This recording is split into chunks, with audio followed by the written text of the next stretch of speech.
Ouais. Des fois, les câbles ici, c'est pas très bon. Il y a... Ok, bon. Senior G, Seigneur G. cuéntame. Si tu fais des erreurs, c'est normal, c'est mon style. Je rigole pas sur ton accent, tu rigoles pas sur le mien. Ah non, En espagnol. Ça marche. Salut Pierrick, comment vas-tu? Très bien. Muy bien. Bien, Carwan, street artist, directeur du festival. Euh, Tu vois, tu as une trajectoire énorme ici à Lyon, et pas seulement en France, mais aussi à l'international. Donc, Ouais, j'ai pas fait exprès, mais ouais. merci d'être avec nous ici à Animal Social à Lyon. Merci de m'inviter. Ouais. Beaucoup.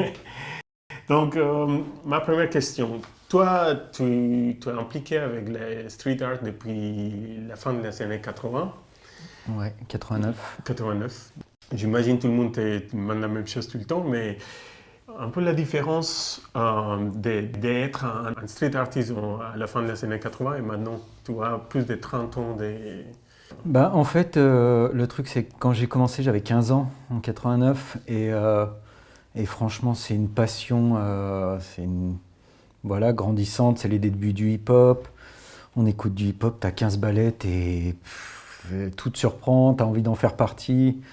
Tu dessines parce que tu sais pas danser, tu sais pas rapper, et tu sais pas faire du skate. Donc, le seul truc où t'es pas trop mauvais, c'est le dessin. Et puis voilà, tu t'es entraîné par les potes et ça se fait naturellement.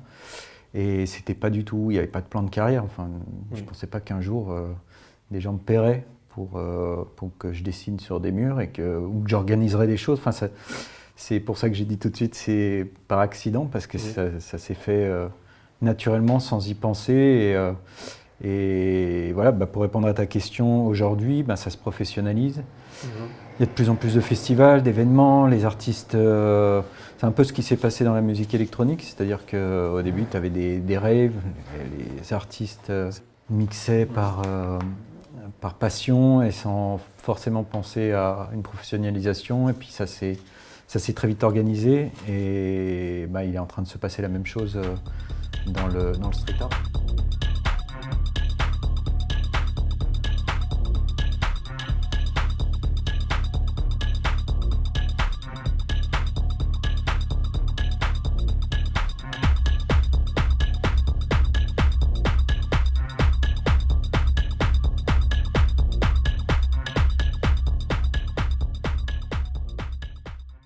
Il y a beaucoup de collectifs à Toulouse aussi, non? Il y a un scène... Ah ben, historiquement, Toulouse, Ouais, en France, il y avait Toulouse et Paris.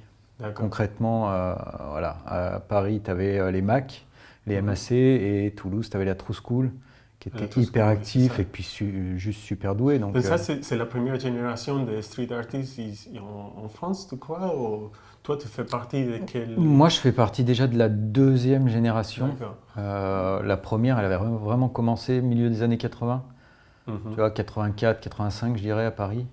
Et en fait, c'est toute la bande Bando, justement. Il l'explique très bien. J'ai vu 2-3 interviews de lui. Bon, bah, lui naviguait entre Paris et New York, donc Ouais. il a ramené cette culture. Et puis, comme il disait, hein, c'est lui qui le dit, il avait envie de mettre la pression aux New-Yorkais, parce que là-bas, il le faisait un peu en mode vandale et sans percevoir le côté artistique. Artistique. Et lui est arrivé en disant, nous on va faire des trucs propres, on va mettre le level Mais super haut, quoi. tu as dit aussi qu'il y a un lien avec la culture hip-hop aussi. En ce moment, est-ce qu'il y a un morceau qui te ramène dans ce premier jour? Il y a un artiste, quelque chose au niveau musical que tu... Et alors chez les Américains, c'était vraiment, bah, après j'avais 15 ans, moi j'étais mauvais à Oui, l'école, oui, donc l'anglais je comprenais pas. Mais par contre, il y avait des sons, tu vois, de Last Poets ou KRS-One. Même si tu comprends pas, tu sais qu'il y a un engagement. Et puis même les sons A Tribe Called Quest. voilà, sont juste énormes. Après, bah, début des années 90, est arrivé tout le gangsta rap. Et c'est vrai que le hip-hop, ça a changé. Enfin, et pour parler des Français aussi, NTM, IAM, Deux Balles de Nègre, enfin toute cette mouvance artistique plutôt parisienne quand même, parce qu'à part IAM En région, moi j'étais le premier graffeur d'IPM, qui était un collectif lyonnais, mais c'est vrai que c'était... t'avais IAM à Marseille, et sinon t'avais à Paris toute une bande avec les NTM, enfin tu vois, des mecs de Seine-Saint-Denis qui ont développé cette culture, et voilà, les sages poètes de la rue, enfin tu vois, puis il y avait toute une bande de rappeurs qui étaient incroyables, quoi. Et toi, tu utilises la musique comme outil maintenant, même après 30 ans, Ouais. c'est toujours là quand tu... Alors, je vais pas me faire que des copains en disant ça. Moi, j'ai beaucoup évolué. Ben, tu vois, t'as 40 et quelques années. Puis j'avoue que j'ai pas aimé le tournant hip-hop qui a été pris à une époque. Ou autre type de musique aussi. Et du coup, moi, je suis allé naturellement vers les musiques électroniques. En fait, ce que je dis souvent, quand j'ai commencé, il y avait la Zulu Nation et tout était à créer, tout était possible. C'est aussi pour ça que nous, en tant que jeunes, on a adhéré au truc, parce que tout était possible. La danse s'inventait, les représentations visuelles à travers le graffiti, la façon de faire de la musique, enfin, le sample, etc. Et c'est vrai que j'ai retrouvé... Je me suis pas trop reconnu après dans le virage gangsta rap, un peu trop poussé du hip-hop. Et par contre, dans la créativité, je me suis retrouvé dans la musique électronique, par exemple. Cool. C'est pour ça que je suis allé naturellement, mais je me fais régulièrement gifler par mes potes qui me ramènent vers le hip-hop en me disant qu'il y a des productions maintenant que ça revient à... Mais la musique, c'est un partie essentielle des festivals, en fait. Quand tu organises le festival, il y a toujours la musique, il y a des DJs, c'est important, quoi. Je pense que tu peux pas déconnecter, surtout, encore une fois, dans le hip-hop, tout était connecté. Je te dis, cette culture qui englobait la sape, enfin tout, donc c'est interconnecté. Ouais. Je pense que tu peux pas faire des choses. Les gens peuvent pas travailler dans leur coin sans se parler, même il y a des projets qui sont interconnectés entre musique et visuel voilà et la danse. Enfin, tout est interconnecté, donc tu peux pas. Voilà, quand tu fais un événement, tu es obligé d'en prendre compte. Cool. Donc, il y a des artistes qui racontent une histoire avec son art, avec son... Quelle est ton motivation en fait derrière? Est-ce qu'il y a un truc social, un message particulier, ou ça dépend des projets? En fait, ça dépend des projets, mais bon, on va dire quand il y a des philosophies. Tu vois, j'ai vécu en Colombie, on a monté un festival en Colombie. Avant, c'était l'Ukraine. Avant, voilà, c'est Quillard, je fais la promotion. C'était la 7e édition cette année-là, en décembre 2021.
À chaque fois, on essaye quand même, il y a des philosophies auxquelles on tient beaucoup.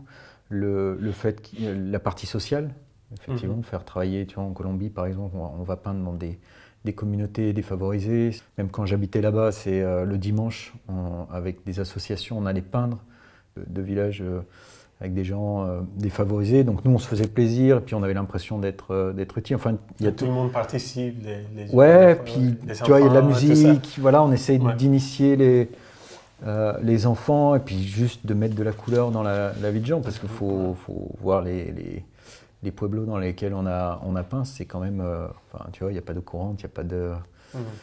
Et nous, on était en capacité, enfin, pas de faire grand-chose, parce qu'on ne sait pas faire grand-chose de nos 10 doigts à part peindre, donc on essayait de faire ça. Et même dans les festivals, on essaye de faire du social, entre guillemets, j'aime pas trop le mot, parce que je trouve que c'est assez péjoratif, mais d'essayer d'initier les gens, d'initier les enfants, mettre de la couleur un peu dans la vie des gens, puis de les ouvrir à la culture.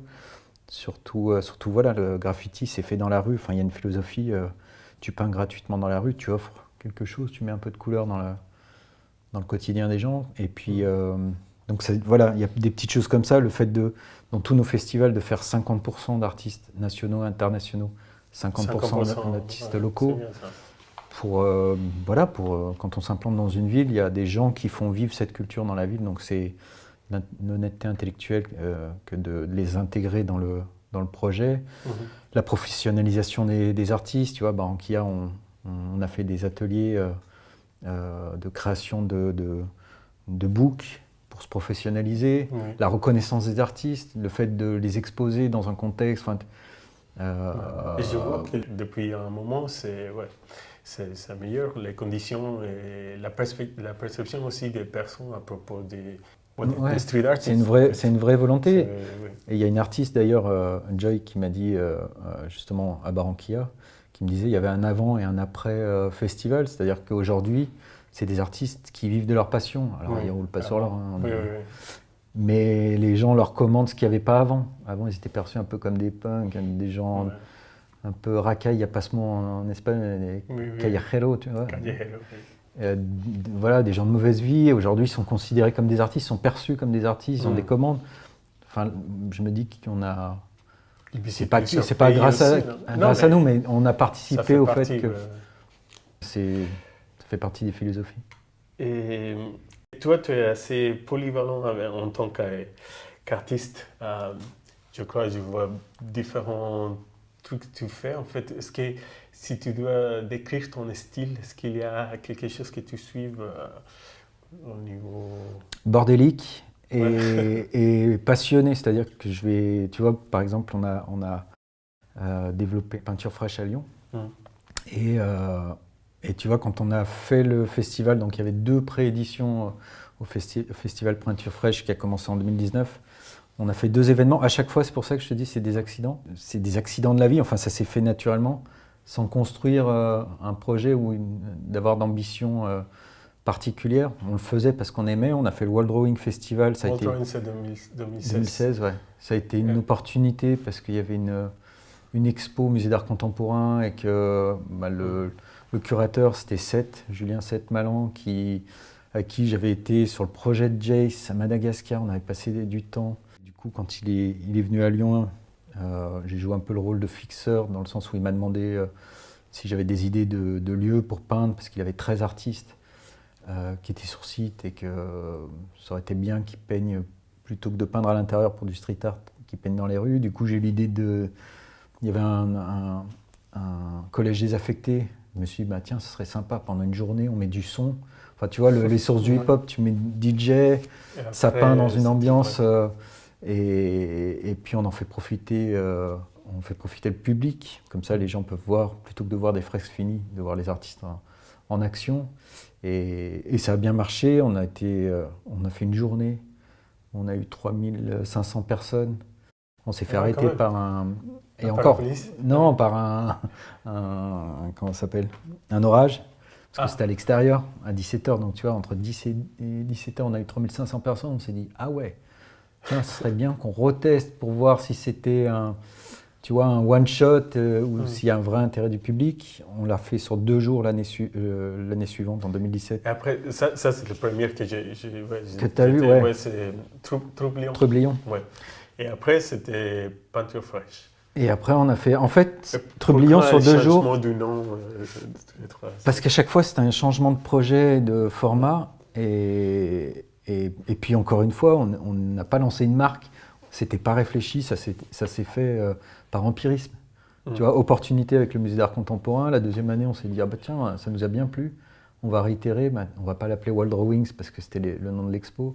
Tiens, on va l'appeler. J'avais un projet d'édition qui s'appelait Troublion. Je me suis dit, bah tiens, on va l'appeler comme ça. C'était à l'Aquaros, qui est quand même voilà. un bon endroit pour.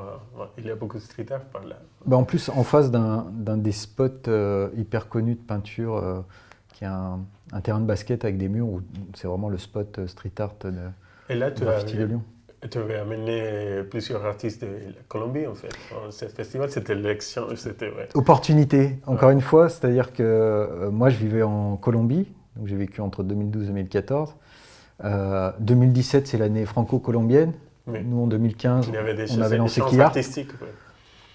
Naturellement, on a envie de réitérer l'expérience dans ce collège. Année franco-colombienne, et ben vas-y, tu sais quoi, je vais inviter 5 artistes français. On va les faire peindre en Colombie et 5 Colombiens, on va les faire peindre en France. Et à chaque fois, on le fait sous forme de festival et d'événements. Et pareil, 2 jours, 7500 personnes, on se dit, bah tiens... Organiser un festival, c'est sacré boulot, c'est pas facile. Et même quand tu m'as dit que tu étais en Colombie, organiser quelque chose là-bas, même avec une barrière linguistique, toi, tu parles espagnol bien, mais j'imagine en 2014 ou 2012, c'était... Super mal. Donc, comment est-ce que tu as fait pour créer un festival à l'étranger? Parce que... Je me suis associé avec des gens qui parlaient bien. En fait, moi, j'ai ma chérie qui travaille pour les Alliances françaises et qui travaille pour l'Alliance française de Barranquilla. Et du coup, on s'est dit, bah tiens, moi j'ai une culture, un savoir-faire. L'Alliance française a une force de production. Bah tiens, on va essayer d'associer les deux et de faire quelque chose. C'était pas gagné parce que on a commencé dès 2013. Tu vois, je suis arrivé en 2012. Dès 2013 à en parler. Tout le monde m'a dit, ah non mais le hip-hop, ah non mais c'est un truc de racaille, il y a des morts à chaque fois. Du graffiti, ah ouais non mais non, ça va pas être possible. Donc on a mis quand même 2 ans à ramer, à essayer de convaincre, faire des réunions avec des acteurs locaux pour essayer de les convaincre du bien fondé. Moi quand je suis arrivé à Barranquilla, tout le monde m'a dit la ciudad de las colores, c'est la ville des couleurs. Je trouve ça bien gris quand même comme ville des couleurs. Bah bouge pas, tu sais quoi. Pendant le carnaval en fait, il y a des couleurs. Ouais, voilà. Mais tu vois, c'est la ville des couleurs, et bah vas-y, tu sais quoi, je te prends au mot. Faisons de cette ville la ville des couleurs, on va mettre de la peinture partout. Ça a été un peu mon leitmotiv et voilà, à force de faire des réunions, on a réussi à convaincre des gens. Au début, on l'a fait en mode bricolage en 2015. Et voilà, on ne s'est pas payé, on a bossé gratuitement, on s'est démerdé. Et ça a tellement bien marché que, tu vois, l'année suivante, on a intéressé un fabricant de peinture qui nous filait les peintures gratuitement. Enfin, tu vois, crescendo et jusqu'à l'Alcaldia, la mairie qui nous a aidés, c'était la 3e année. Parce que pour financer tout ça, c'est difficile, même ici ou là-bas, de trouver l'argent finalement. Parce que vous avez une association ici à Lyon ou c'était comment Ici à Lyon, bah justement, c'est le petit bulletin, le groupe Unagi avec le petit bulletin qui est venu nous voir sur Troublion. Et du coup, on s'est associé rapidement, enfin ils ont fait un supplément sur le festival. Et sachant qu'ils avaient remarqué qu'il y avait 2 sujets qui étaient un peu, entre guillemets, putaclic, où il y avait beaucoup plus de trafic quand ils en parlaient, c'était la bière et le street art. Donc ils se sont dit, bah tiens, on va aller voir, puis on va les tester. Voilà cet univers qu'on ne connaît pas. Et en fait, on s'est super bien entendu, ça a bien fonctionné. On s'est dit, bah tiens, si on montait un projet plus ambitieux ensemble. Surtout que nous, on sortait de 2 jours où 7600 personnes, on s'est fait déboîter, on n'a rien compris. Non, mais chaque année surpasse les précédents, en fait. C'était empirisme total. Il y avait ça, il y avait la musique, la nourriture. La dernière édition, il y avait la réalité augmentée. il y a le mapping, tout ça. C'est quoi les prochains steps pour les street art? Parce que tu penses que tout est inventé, mais il y a toujours une nouvelle technique ou un nouvel truc. Est-ce qu'il y a quelque chose maintenant qui est Ouais, alors tu vois, c'est marrant parce qu'on a eu une réunion ce matin avec les équipes. NFTs, je sais pas. Ouais, exactement. Et en fait, le truc, c'est que, tu vois, déjà cette année, par rapport à la première année où on a fait de la réalité augmentée, l'idée, c'est que j'avais pas envie de faire de l'entertainment, tu vois, et que ça devenait trop show-off. En fait, cette année, on a fait des time-lapse parce que je trouvais que ça servait le propos Ok. artistique Ouais. de voir un artiste, Pour voir comment est-ce que ça marche. voilà, comment tout ça le processus. fonctionne. Et il faut que la technologie serve un propos, c'est-à-dire qu'on peut pas, on est en intérieur à la Halle de Bourg pour le festival Peinture Fraîche. En intérieur, tu peux pas peindre, les artistes peuvent pas peindre avec le public. Euh, et du coup, on s'est dit, bah tiens, la technologie peut nous aider à régler ce problème. Et puis, ça sert le propos. Et c'est vrai que quand tu vois une œuvre en train de se faire, du coup, tu la regardes différemment. Enfin, tu vois, ça avait du sens. J'aime bien quand les choses ont du sens. Mais il y a un moment donné où la technologie, elle a ses limites aussi. Et puis, si tu fais de la surenchère chaque année, tu rentres dans l'entertainment, ce qui me déplaît beaucoup, en fait. Moi, j'ai toujours travaillé comme je te dis, pour valoriser les artistes. Et après, il ne faut pas que voilà, les artistes fassent les guignols, ça me dérangerait. Il y avait aussi des expos des artistes qui sont partis du festival. Il y avait des livres. Complètement, ouais, Oui, des œuvres. il y avait des œuvres. Encore une fois, c'est dans ce principe de Merchandising, ce que je veux dire, professionnaliser les Ouais. artistes et de. Ben voilà, c'est pour vivre, il faut vendre des œuvres. Et donc on a mis en place un art show pour qu'ils vendent des œuvres uniques et un shop pour qu'ils vendent des séries, des goodies, des trucs comme ça. Et même, tu vois, dans le truc où je suis très fier, parce que là, du coup, c'est notre projet, puisqu'on l'a monté à deux, on s'est dit, tu vois, il y a plein d'artistes qui produisent sans vraiment en avoir envie, ils produisent pour pouvoir vivre. Et je suis parti de ce principe-là en me disant, c'est con quand même d'être obligé de produire une œuvre. T'as pas envie de produire, enfin ton kiff c'est peindre dans les rues. Et j'ai eu une discussion avec un mec qui avait acheté une sérigraphie d'un artiste. Et du coup je lui dis, vous allez exposer salon, machin. Il me dit, non, je vais sûrement pas l'exposer. J'ai dit, bah c'est bizarre d'acheter une œuvre pour pas l'exposer. Il me dit, non, c'est pour soutenir l'artiste. Et tu vois, ça se mélange dans mon cerveau. Je me dis, putain, c'est con, on est dans une période, on parle de décroissance, de réduire nos productions, des artistes produisent pour vivre, mais en fait, ça n'a pas de sens, c'est pas ce qu'ils ont envie de faire. Et du coup, tu vois, j'ai mouliné pendant un petit moment. Donc, avec un pote qui est développeur, qui travaille pour de la cybersécurité, on a développé des QR codes, en fait, où tu peux laisser des tips aux artistes. C'est bien ça. Et justement, c'est venu de ce constat où tu as des artistes qui produisent des œuvres dites d'atelier pour pouvoir vivre et pour pouvoir continuer à peindre dans la rue. On s'est dit, c'est con de produire des choses alors que c'est pas ton kiff premier. S'il y avait un moyen de te rémunérer pour que tu fasses juste ce que tu aimes faire et en plus pour faire plaisir aux gens, parce que c'est de façon constante. des œuvres gratuites, en accès gratuit dans les rues, etc. Enfin, et du coup, on a monté ce site streetarttips.com où tu as un QR code, tu scannes et en fait, tu peux payer, laisser un tips, un pourboire à l'artiste avec ta carte bleue ou en compte PayPal ou en Bitcoin. Et du coup, on l'a testé sur le festival Peinture Fraîche sans trop y croire, en se disant on va tester, mais je suis pas sûr que les gens adhèrent.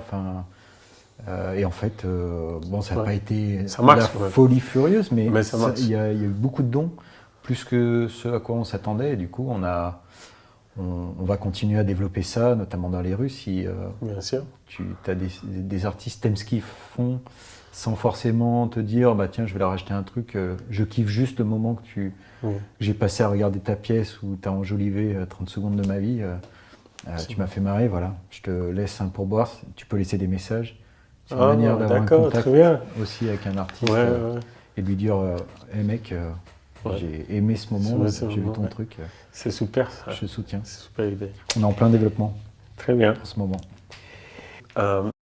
Je crois que Lyon, il y a, il y a une histoire riche avec des street art ici, dans cette ville, en fait, avec les alfrescos et tout ça. Ouais. C'est connu pour ça, en fait. Pourquoi tu crois que c'est... Tu parlais tout à l'heure, Lyon et Toulouse aussi, bon, avant Paris aussi, mais il y a quand même une culture artistique ici, non? Il y a une grosse culture artistique et puis c'est pas nouveau, enfin ça date de siècles. C'est une ville très riche culturellement hein, qui a traversé les siècles avec, avec différents courants, au niveau littérature, au niveau art plastique, enfin plein de niveaux. Mais sans remonter jusque-là, dans les années 80, effectivement, il y avait la Cité de la Création qui a développé qui a remis au goût du jour ces fresques monumentales. Et Lyon était vraiment pionnière dans ce type de fresques. Et d'ailleurs, ils sont bien vendus même à l'étranger. Mais c'est ce que je dis souvent, Lyon a un peu loupé le virage street art. Pas les artistes, hein, parce que les artistes étaient très présents. On a toujours eu une scène hyper active et de qualité, mais c'était ce qu'on dit de Lyon, c'est une ville bourgeoise et c'était la belle endormie. Et ce qui est bien, c'est que la belle endormie se réveille, du coup, et donc voilà, elle reprend une dynamique où j'ai tout le temps entendu dire que par exemple les Lyonnais étaient un public très dur. Et pourtant, j'ai l'impression que les Lyonnais, ils sont hyper curieux. Chaque fois que tu fais un truc, mais ouverte, ouais.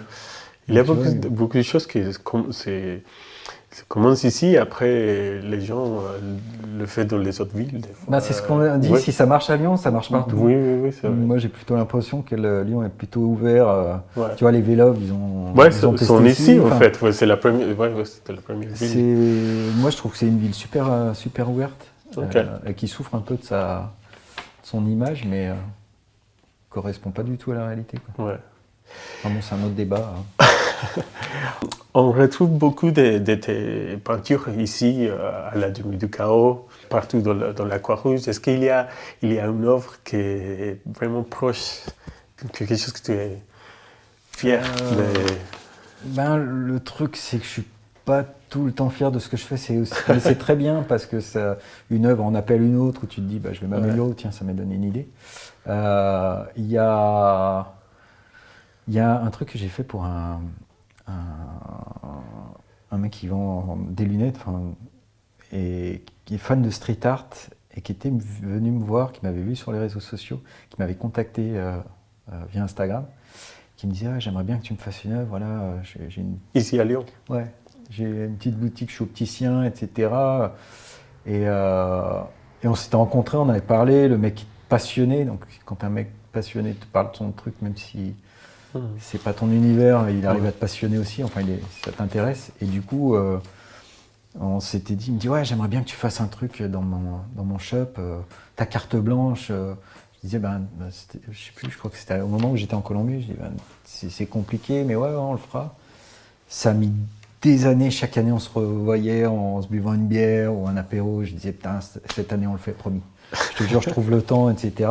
Et donc je crois que c'était 2013. Et en fait, j'ai réussi à bloquer du temps. Plus on te dit non mais on a le temps, et plus tu te dis j'ai le temps. Et en fait, on l'a fait en 2019. Le mec est patient. Et grâce au confinement. Parce que ça prend combien de temps pour faire En fait, c'est pas ça. C'est que du coup, quand tu as le temps, tu as toujours d'autres projets, des trucs. En fait, tu trouves jamais le temps si tu t'imposes pas. Et en fait, il y a eu le confinement, et je me suis dit, lui avec sa boutique fermée, parce que c'était compliqué aussi de fermer une boutique. Ça, c'était parfait pour faire ça.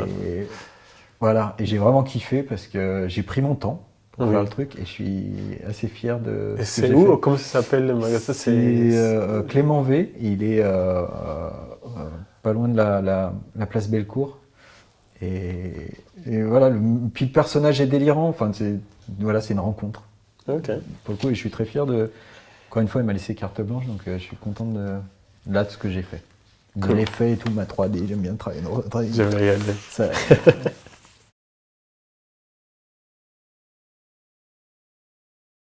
Que peux-tu nous dire sur l'influence de Fernando Botero dans ton art? Est-ce qu'il y a un lien là? Ah bah il y a carrément ouais, de l'influence. Moi j'adore Botero. Enfin, c'est une rencontre plastique. Hein.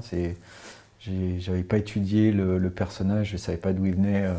Et d'ailleurs j'étais très surpris en arrivant en Colombie d'apprendre qu'il était colombien. Ah d'accord, tu savais pas. Donc tu vois, c'est vraiment de la pure admiration plastique. Enfin, j'aime son univers. Moi j'aime les formes généreuses, j'aime les plis, les trucs. Enfin, je suis vraiment dans cet état d'esprit. Ouais, voilà, j'aime les personnages bien gros, enfin, tu vois, imposants, qui ont des plis. Et Botero, ça a été un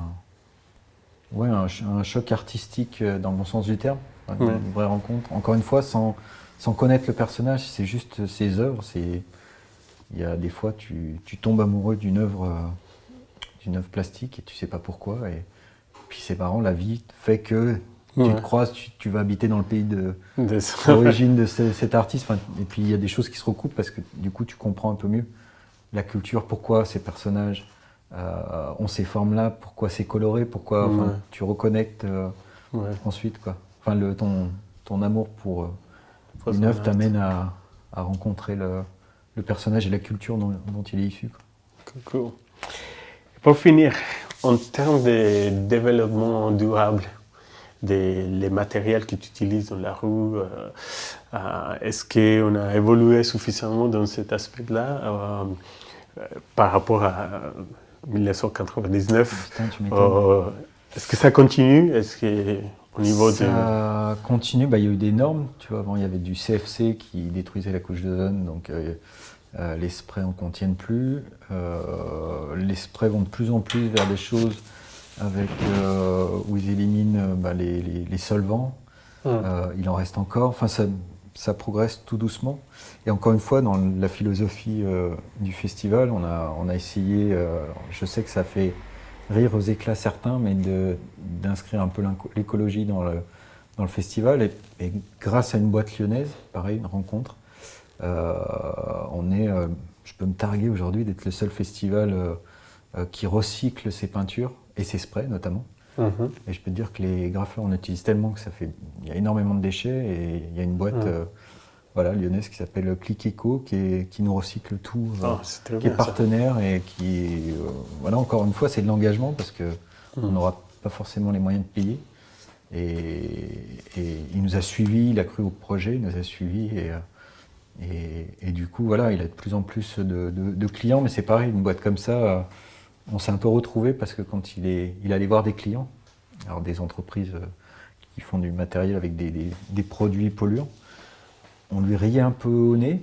Bon, avec l'époque, on lui rit de moins en moins au nez et il se développe de plus en plus. Et voilà, encore une fois, accident de la vie, rencontre, opportunité. Très bien. Et puis il ne connaissait pas le street art, il a découvert, enfin tu vois, c'est de l'échange à chaque fois, pas une relation purement commerciale, purement d'intérêt, c'est vraiment c'est des rencontres. Cool. Tu es maintenant basé au Costa Rica,